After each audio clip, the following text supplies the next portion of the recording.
باب الرکوع، باب رکوع کے متعلق۔ رکوع کا اپنا معنی ہے جھک جانا، اور رکوع میں بھی آدمی کیا کرتے ہیں، اپنی کمر وغیرہ سر کو جھکا دیتا ہے نا۔ تو اب رکوع کے مسائل بتا رہے کہ آپ علیہ السلام رکوع کس طرح کر دیتے اور رکوع میں کیا پڑھتے تھے وغیرہ، یہ تمام مسائل اب اس باب میں بیان ہوں گے۔ الفصل الاول، عن انس رضی اللہ عنہ قول قول رسول اللہ صلی اللہ علیہ وسلم، علیہ السلام نے فرمایا، اقیموا الرکوع والسجود، رکوع سجدہ پورے کر کے کرو، فواللہ انی لا اراکم من بعد، میں پیچھے سے بھی تمہیں دیکھتا ہوں۔ یعنی آپ علیہ السلام کا یہ معجزہ تھا نا، جس سامنے کوئی شخص ہوتا تو آپ علیہ السلام کو نظر آتا، اسی طرح پیچھے کی جانب سے بھی اگر کوئی ہوتا نا اور نماز میں قصور کرتا، کمی یا صف وغیرہ سیدھی نہیں کرتا، تو آپ علیہ السلام کو نظر آتا اور پتہ چل جاتا۔ متفق علیہ۔ وعن البراء رضی اللہ عنہ قول، براء سے کہتے ہیں، کان رکوع النبی صلی اللہ علیہ وسلم وسجودہ بین السجدتین، کہ آپ علیہ السلام کو رکوع اور سجدہ اور جو کیا ہے دونوں سجدوں کے درمیان بیٹھنا ہے نا، یہ سب برابر ہوتے تھے۔ وَإِذَا رَفَعَ مِنَ الرُّكُوعِ، اس طرح جب رکوع سے اٹھتے، مَا خَلَا الْقِيَامُ وَالْقُعُودُ، کہ قیام اور قعود کے علاوہ، قریبا من السواء، یعنی سب چیزیں عموماً برابر ہوتی تھی۔ قرات جیسے آپ کیا کرتے تھے، طویل کرتے تھے قیام، اسی طرح سے آپ سجدہ رکوع بھی طویل کرتے تھے، ہاں قیام ذرا زیادہ طویل ہوتا تھا۔ متفق علیہ۔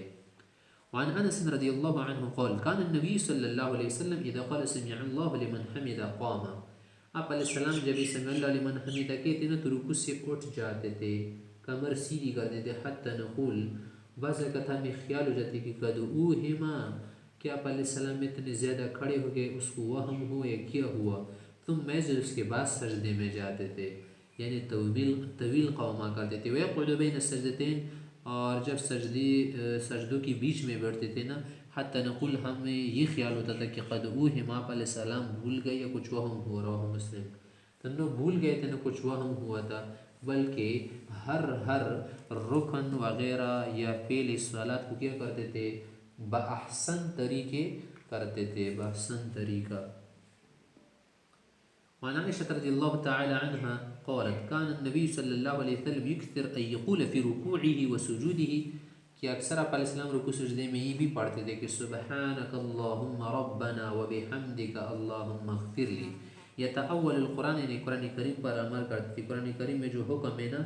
کہ آپ تسبیح و تقدیس حمد کیجئے، وہی کرتے تھے، استغفار مانگی۔ متفق علیہ۔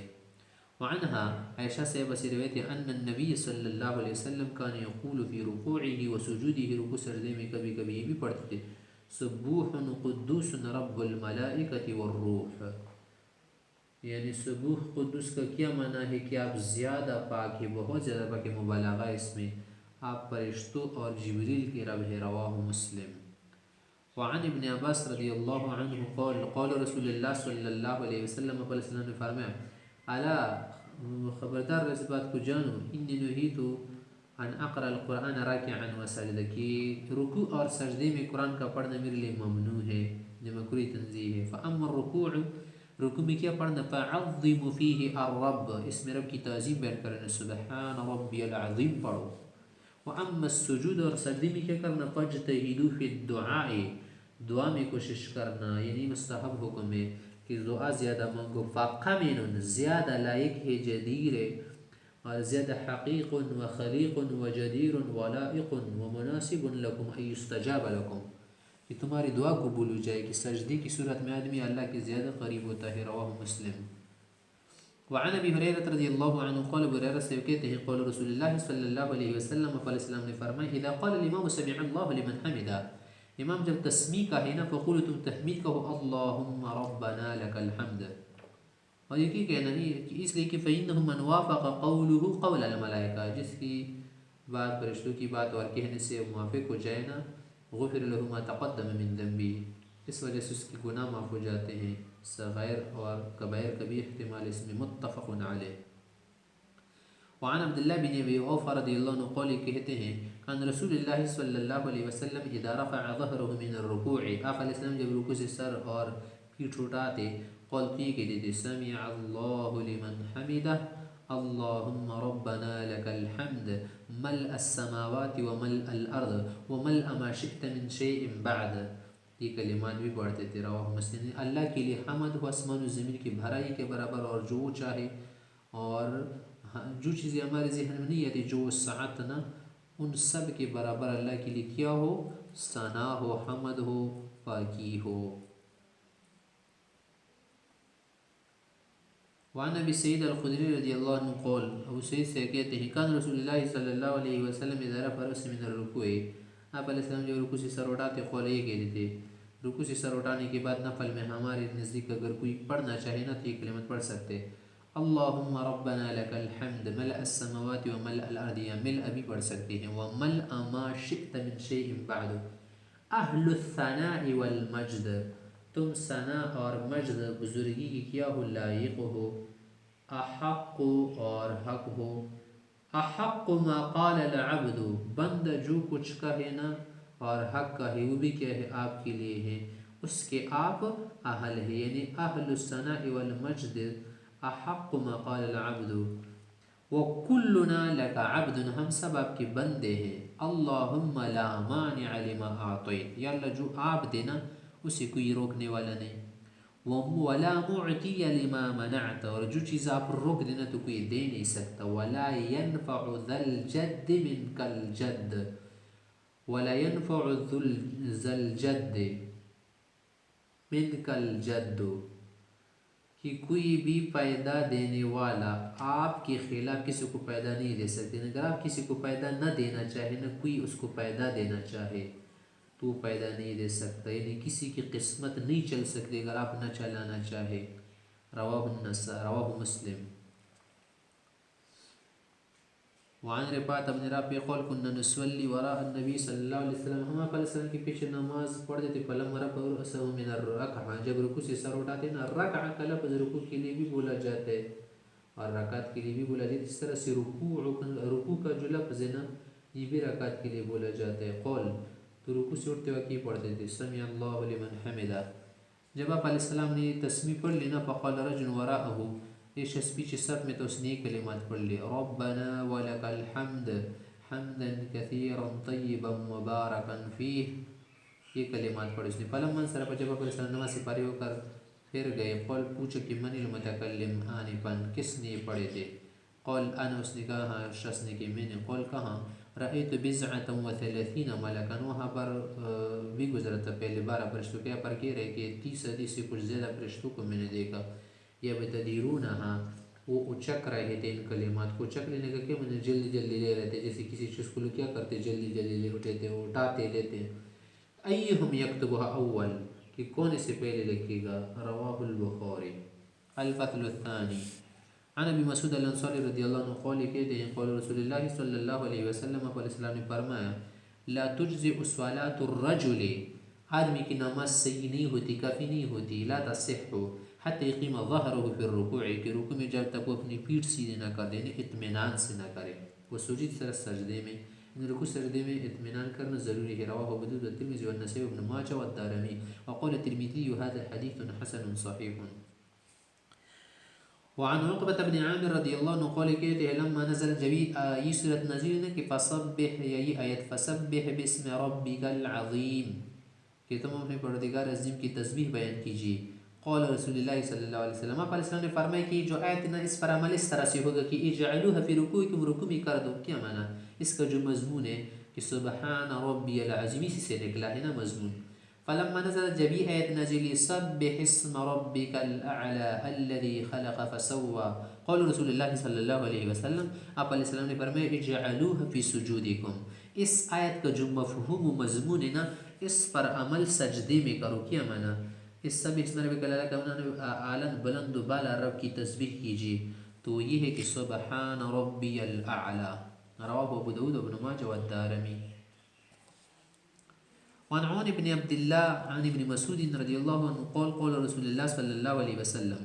آپ علیہ السلام نے فرمایا اذا رکع احدکم جب تم سے کوئی رکوع کرے نا فقال فی رکوعه رکوع میں پھر پڑھ لی 3 مرتبہ سبحان ربی العظیم 3 مرات فقد تم رکوع، اس کا رکوع پورا ہو، وذلک ادنا ہو، اور ایک کمال کا ادنا درجہ ہے، ورنہ سے زیادہ 5 7 9 11 مرتبہ پڑھ سکتے ہو۔ اذا سجد، اور سجدہ کرے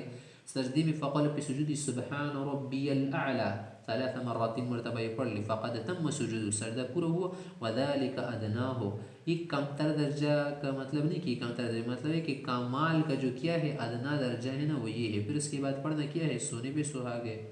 اور یہ اچھا رواه الترمذي وابو داود وابن ماجه وقال الترمذي ليس اسناده بمتصل لان عونا لم يلقى ابن مسعود۔ آگے ترمذی سے کہتے ہیں کہ اس حدیث کی سند متصل نہیں، کیونکہ عون بن عبداللہ جن اس نے عبداللہ بن مسعود سے ملاقات نہیں کی۔ وعن حذیفہ رضی اللہ عنہ انه صلى مع النبي صلی اللہ علیہ وسلم وكان يقول في ركوعه سبحان ربي العظیم۔ حذیفہ کہتے ہیں میں نے آپ علیہ السلام کے ساتھ نماز پڑھی تو رکوع میں آپ علیہ السلام سبحان ربی العظیم پڑھتے تھے، اور پھر سجود سجدے میں سبحان ربی الاعلی پڑھتے تھے۔ وما تعالی آیت رحمت، جب کسی آیت رحمت پر وہ آتے نا، یعنی جب تلاوت فرماتے تھے نا، تلاوت کے بیچ میں ایسی آیت آتی کہ اس میں رحمت اور جنت کا ذکر ہوتا، تو الا وقفا، وہاں ٹھہر جاتی، وسأل، اور دعا مانگتی تھی، رحمت مانگتے تھے کہ اللہ ہمیں نصیب فرما، اور یہ نفلوں میں ہے۔ وما تعالی آیت عذاب، اور جب کسی آیت عذاب پر آتے، یعنی جس میں عذاب کا ذکر ہوتا، جہنم وغیرہ کا اور تکلیف کا،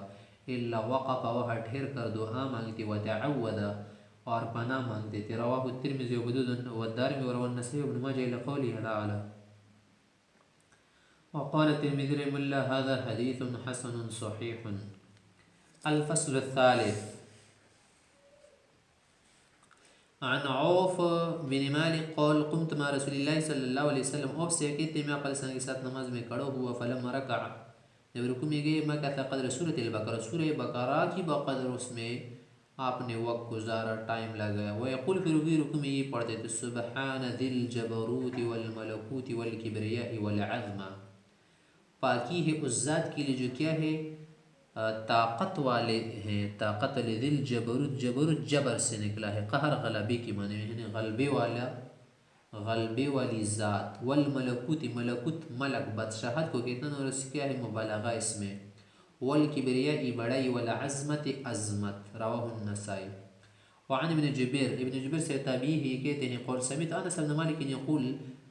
کہ میں نے انس صاحب کو سنا وہ کہہ رہے تھے کہ میں نے آپ علیہ السلام کے پیچھے